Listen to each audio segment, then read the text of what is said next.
Hey guys, it's David here, and welcome to Hot Tuck Tapes, where I share my thoughts on RuPaul's Drag Race. Just a little disclaimer, I'm not a drag queen, nor an expert in any way on drag. I'm simply a fan seeking to start a discussion with other drag fans on the interwebs. So without further ado, Season 9, Episode 5, Reality Stars, The Musical. Spoiler alert, but if you don't want spoilers, then why the hell are you watching the review? First thing I noticed about this episode is we finally get our first glimpse of the season of the pit crew, thank the Lord, but there are only 3 of them, and they're wearing suspiciously more conservative underwear. I feel like the show's gotten less gay since they moved to VH1.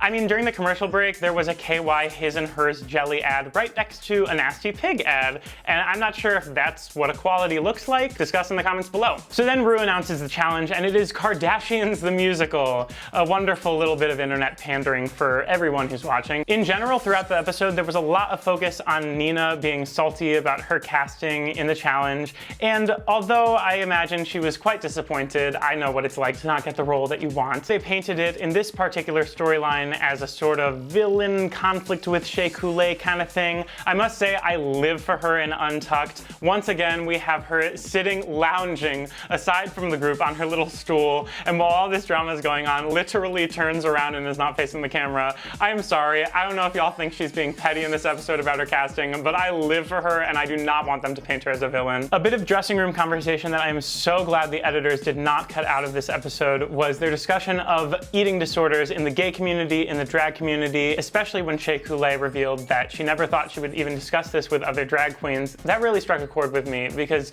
this is something I've discussed in previous videos, and those have been some of my proudest moments on YouTube. I just think that this is definitely something that within the gay community, we need to give it more attention and have a healthy discussion about it. So next thing you know, you're watching Ru walk down the final runway, and it's not even halfway through the episode. They've basically edited out the entire process of this. If you guys are missing that part, there are bonus videos on Logo. I've been watching all of them after to get the full episode. Ru walks down the runway, looks better than Ru has in the past few episodes, but Homegirl's eyebrows are still missing. As a longtime fan of Broadway musicals, I can say that I honestly like the Kardashian musical more than I thought I would. I thought Alexis stole the show. She looked just like Kris Jenner.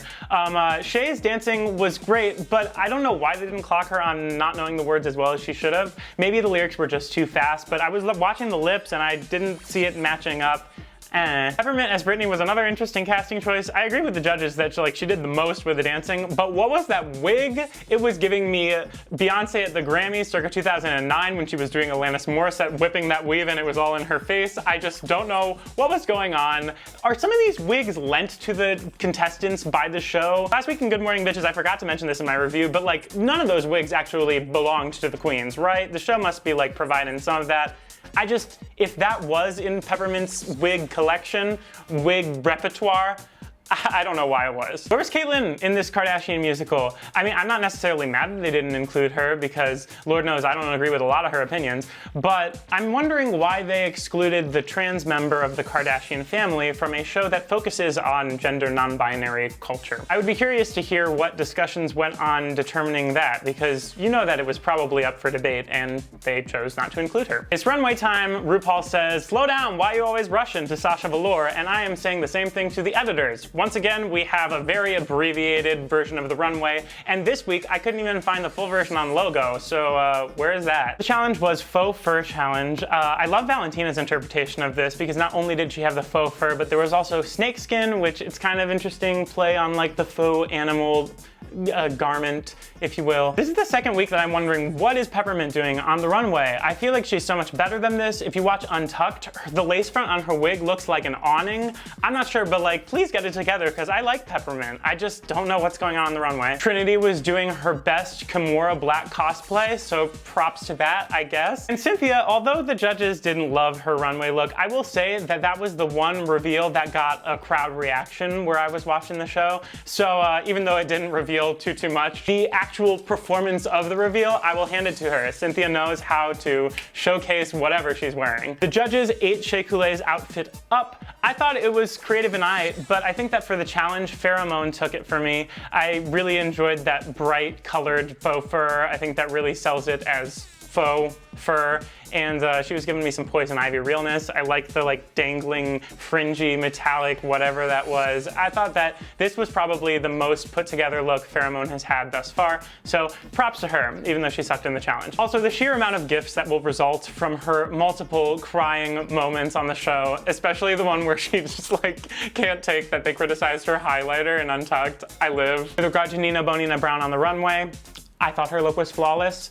I thought her tear was flawless. I mean, only somebody who is that skilled of a makeup artist can literally do their eye makeup so that when they cry, the tear is like, it was like an anime tear. It was, I mean, that was the most beautiful running makeup I have ever seen on TV. So let's talk about the elimination. From the moment I saw Eureka crutching down the runway, I had a suspicion they're not gonna let her do that for multiple weeks in a row. They're not gonna let her lip sync on crutches. I kind of thought that something would happen, and she did end up going home, but only after a somewhat lackluster lip sync between Cynthia and Pheromone. If I had to choose between the two, I would have chosen Cynthia. I thought that she, even though she completely messed up her whole look and there was a bra and panties not matching, you could see the mic pack, I still thought that she really gave it her all as much as she could. Whereas Farrah, I don't know, she looked put together, but I'm just getting that she's not a lip sync queen, so to speak. And so while the episode concluded with Eureka hobbling off the stage, surrounded by the love of her cast, I was left pondering, my oh my, the cheerleading challenge literally took 2 queens 2 weeks in a row. I wonder if they'll ever try to do a stunt like that again. I think it's great that Eureka will be welcomed back to season 10, although I was annoyed with her at times, as I mentioned in last week's episode. I also found Eureka growing on me in certain ways, in clips that were somehow not included in the actual broadcast. There was a little clip of her teaching Nina Bonina how to sew, and she seemed like an overall well-intended person.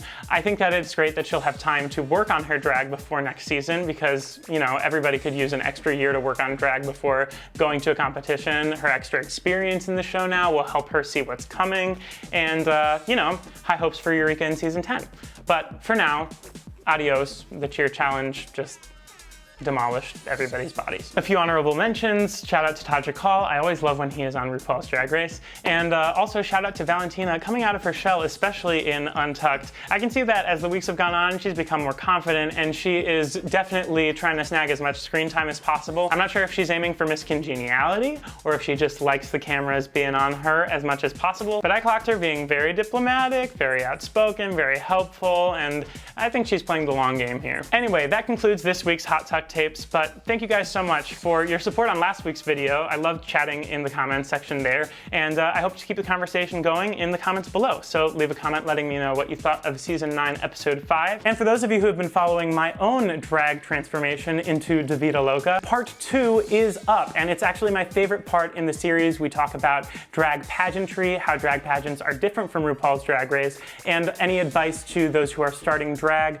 So make sure you check that out. I'll link that over here. Part 3 is coming up this week. I'm very excited. This will conclude the series. So please leave some love. I've already gotten so much, so thank you for that. And make sure to give this video a thumbs up, subscribe to me if you want more videos, and that's all the self-promo I've got. So thank you guys so much for watching, and I will see you very soon. Okay, bye.